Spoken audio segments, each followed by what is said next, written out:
What happens when the rules of war are not just broken, but utterly shattered?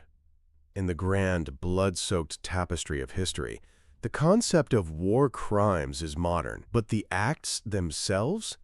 They are as ancient as conflict itself. These are not merely stories of battle. They are chronicles of annihilation, where victory was measured in screams and dominance was written in ash. We journey now into the shadowed valleys of the past, to witness moments when conquerors cast aside all restraint, when cities became tombs and mercy became a forgotten word. These are the terrifying precedents set by the masters of the ancient world, whose methods of wielding power and fear would echo for millennia. In the year 332 BCE, a living god marched across the world. Alexander the Great, his ambition as vast as the Persian Empire he sought to devour, moved like a storm front. City after city fell to his blend of tactical brilliance and overwhelming force.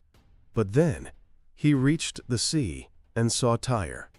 Tyre was not just a city, it was a jewel upon the waves, an impregnable fortress island floating off the coast of what is now Lebanon. For centuries, the Queen of the Seas had laughed at sieges, her formidable walls and peerless navy turning back all challengers. Her merchants were princes, her wealth legendary. When Alexander's messengers demanded surrender, the leaders of Tyre, confident behind their stone and sea, refused. They could not have known they were not refusing a king, but a force of nature. They were signing a death warrant not just for their soldiers, but for their entire civilization. Alexander's rage was a palpable thing. Denied a swift victory, he conceived of a plan born of pure, defiant will. If he could not sail to Tyre, he would bring the land to its walls. He commanded his army to build a causeway, a colossal stone pier stretching half a mile across the open sea. The labor was a vision from hell. For months, under the scorching sun, thousands of soldiers toiled, dredging the seabed, heaving rocks, and felling ancient cedars from the nearby mountains. The air was thick with the dust of crushed stone and the salt of their sweat, a chorus of shouted orders and the relentless thud of hammers. The Tyrians did not watch idly. Their warships, swift and deadly, swarmed the construction site like angry hornets. They rained down arrows and launched fire ships. Old vessels packed with pitch and sulfur, set ablaze, and guided into the wooden towers protecting the Macedonian workers. The sea itself seemed to fight back, with storms battering the unfinished mole. But Alexander's will was iron. He built a fleet of his own, blockading the island and turning the sea into a prison. The causeway grew, meter by agonizing meter. When it finally touched the island's ramparts, the true horror began. Siege towers, the tallest ever built, loomed over Tyre's walls, belching fire and stones. The breach was a raw, primal scream of tearing stone and splintering wood. Macedonian soldiers, their frustration and fury honed over 7 months of brutal labor, poured into the city. It was not a battle, it was a slaughter. The streets, once bustling with commerce, ran slick with blood. Over 6,000 Tyrian defenders were cut down where they stood. But Alexander's vengeance was not yet sated. He wanted to make an example, a monument, to the cost of defiance. The 2,000 surviving men of military age were dragged to the shoreline. There, with the waves lapping at the sand, they were crucified. A forest of crosses grew along the coast, their silhouettes a gruesome warning against the darkening sky. The remaining 30,000 souls, the women, the children, the elderly, were herded like cattle onto slave ships. Their cries echoed across the water as the city that had stood for 1,000 years was plundered and burned. Tyre, the Queen of the Seas, was left a smoking, depopulated scar. For over a century, two titans had wrestled for control of the Mediterranean: Rome, the relentless land-based power of Italy, and Carthage, the magnificent maritime empire on the coast of North Africa. Their struggles, the Punic Wars, were epic, bloody, and world-shaping. But this was different. This was personal. In the Roman Senate, one voice had become a chilling drumbeat of obsession. Cato the Elder, a statesman of immense influence, ended every speech, no matter the topic, with the same 5 words. Asterisk Carthago delenda este asterisk. Carthage must be destroyed. It was no longer a matter of strategy. It had become an article of faith. By 149 BCE, the Third Punic War began. It was not a war of equals. Carthage, weakened by past defeats, was a shadow of its former self. Yet, for 3 agonizing years, its people resisted.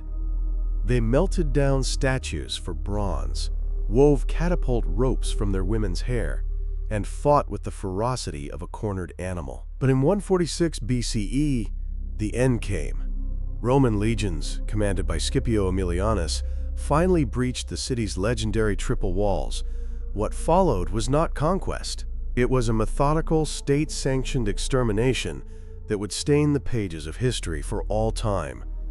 The sack of Carthage began. For 6 days and 6 nights, the Roman army moved through the city, house by house, street by street.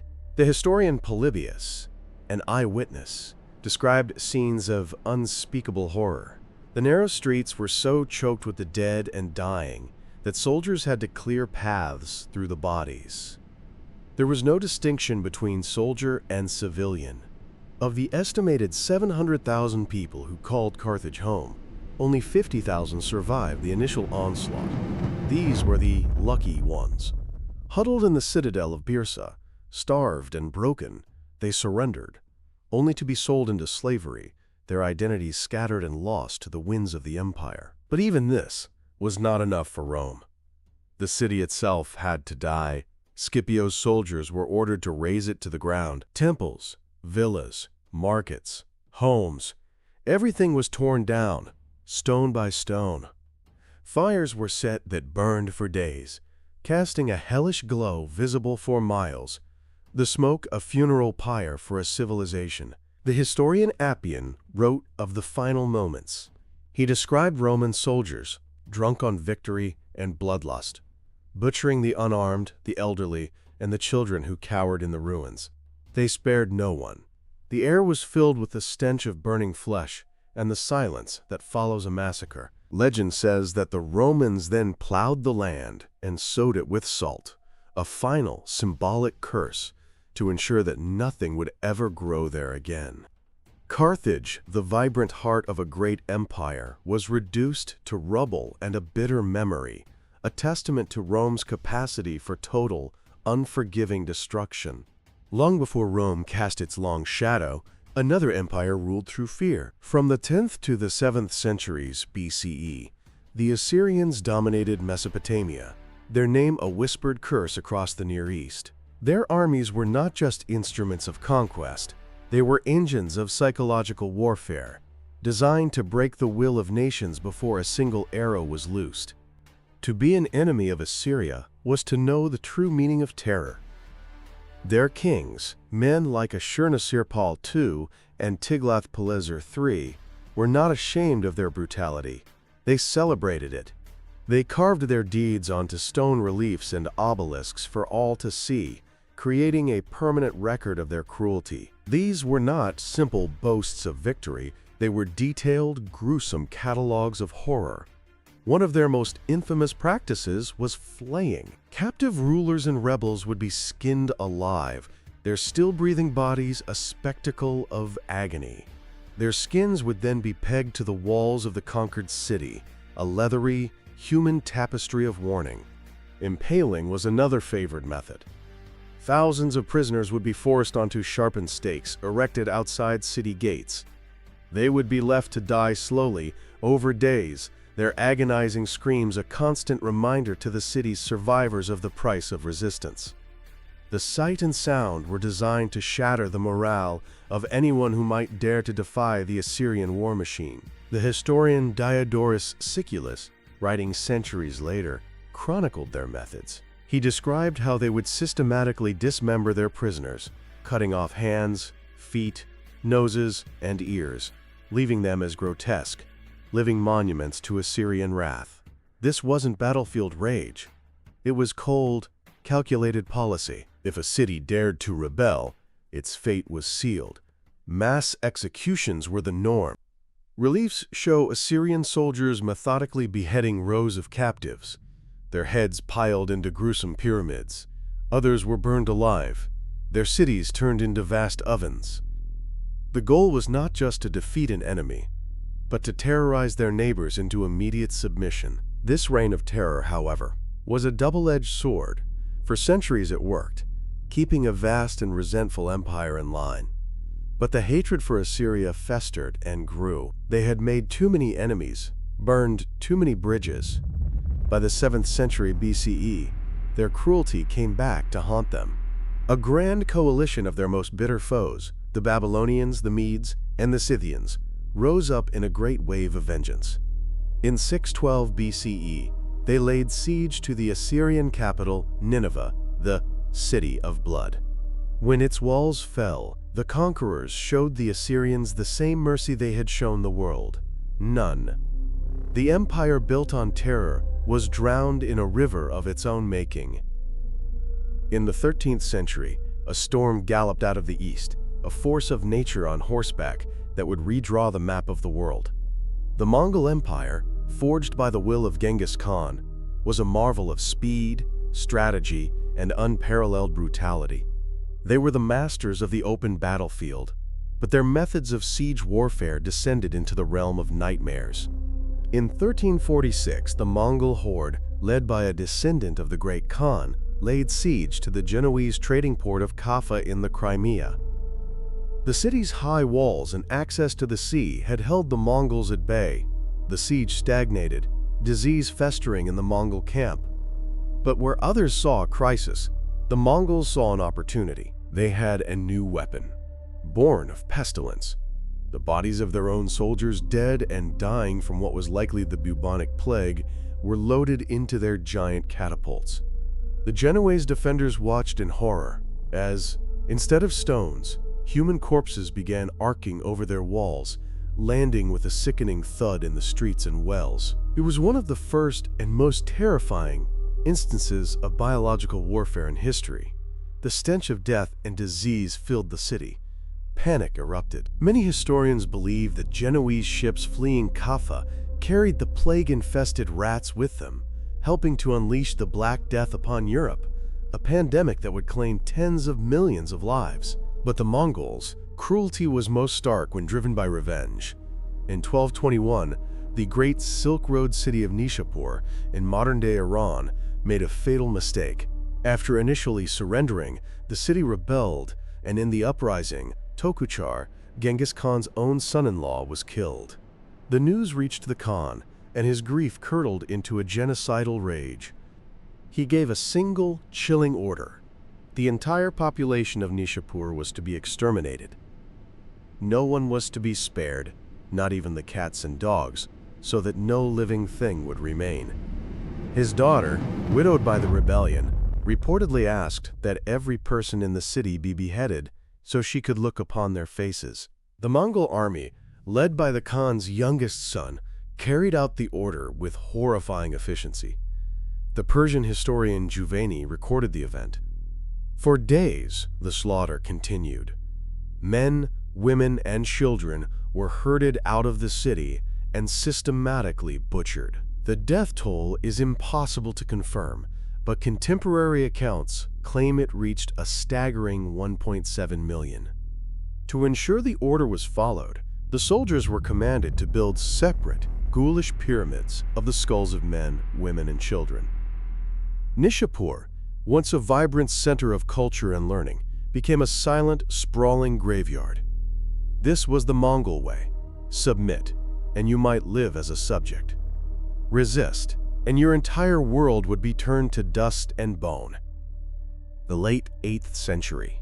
Europe was a patchwork of fledgling kingdoms and monastic communities, centers of learning and prayer. The seas were seen as highways for trade and pilgrimage. But from the mists of the north, a new terror was emerging, one that would make the people of the coasts pray not for salvation, but simply for the wind to change. They came in longships with dragon prows and striped sails, the Vikings. Their era, from the late 8th to the early 11th centuries, is often romanticized, a time of bold explorers and hardy traders. But for their victims, it was an age of fire, blood, and fear. Their raids were lightning-fast, savage, and ruthlessly efficient. The year 793 CE marked a turning point. On the holy island of Lindisfarne, off the coast of Northumbria in England, stood a revered monastery. It was a place of peace, prayer, and priceless illuminated manuscripts. To the monks, it was the edge of the world, a sanctuary protected by God himself. Then, one summer day, the dragon ships appeared on the horizon. The monks, bewildered, watched as the raiders beached their ships and stormed ashore with axes and swords. The Anglo-Saxon Chronicle records the horror. The harrowing inroads of heathen men made lamentable havoc in the Church of God. They miserably ravaged and slaughtered all they found. The Vikings showed no reverence, no mercy. Monks were cut down at the altar. Holy relics were stolen, gold and silver stripped from crosses and books. The buildings were set ablaze. The library of priceless knowledge turned to ash. The survivors were either killed or dragged away in chains to be sold as slaves. The raid on Lindisfarne sent a shockwave of terror across Christendom. This became the blueprint for Viking raids across Europe for the next 2 centuries. They were masters of the surprise attack, using the rivers and coastlines to penetrate deep into lands thought safe. They targeted the wealthy, poorly defended monasteries and coastal villages of England, Ireland, and France. Their attacks were not just about plunder. They were about establishing a reputation for terrifying ferocity. Whole villages could be wiped out in a single morning. The speed and brutality were a form of psychological warfare. The mere sight of a longship sail was enough to send entire communities fleeing for the hills, leaving their homes and livelihoods to be torched. From the crucified men of Tyre to the salted earth of Carthage, from the flayed skins of Assyria to the skull pyramids of Nishapur, the ancient world was a stage for horrors that defy our modern comprehension. These were not random acts of savagery. They were calculated instruments of power designed to crush, to terrify, and to erase. Each episode left more than just ruins and bones. It left a legacy, a dark lesson in the consequences of unchecked ambition and the terrifying depths of human cruelty. The victors wrote the histories, but the screams of the vanquished echo in the dust, a timeless warning. Reflecting on these dark chapters reminds us that the struggle for justice, compassion, and human dignity is not a modern invention, but an eternal battle. Understanding the atrocities of the past is not about dwelling in horror, but about recognizing the fragility of civilization and the enduring importance of holding power accountable.